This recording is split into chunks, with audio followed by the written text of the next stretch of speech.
Hey everyone, it's Wednesday morning, March 4th, and welcome back to Capital Markets Quickie. I'm your host, Endrit Sella, here to break down yesterday's market action in just 2 minutes. Quick note before we dive in. Today's episode is brought to you by AMF Capital Asset Management Frankfurt. Learn more about our funds and strategies at amf-capital.de. Alright, let's get started. So, stocks in the United States were under pressure yesterday, but they did manage to recover a bit from the worst levels of the session. The sell-off came after Israeli and U.S. jets launched new strikes on Iran, raising fears that this conflict could turn into a longer and more serious regional war. Now, the Dow Jones Industrial Average fell about 0.8%, or roughly 400 points. At one point during the session, it was actually down around 1,200 points, so that tells you how volatile things were.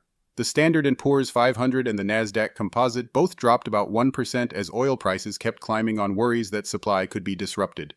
Traders were closely watching how Tehran might respond, especially after Iran targeted oil infrastructure across parts of the region. That obviously adds another layer of uncertainty to global energy markets. Crude oil prices did give back some of their earlier gains in the afternoon after President Donald Trump said the United States would provide insurance for tankers and that the Navy would escort them through the Strait of Hormuz, which is a key choke point for global energy flows. Meanwhile, gold, which had rallied for 4 straight days, actually reversed lower and fell by as much as 4% as the US dollar strengthened. So overall, markets remain on edge.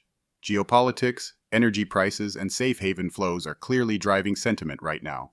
Alright, that wraps up today's Capital Markets Quickie. Join me again tomorrow morning for more market updates. See you then.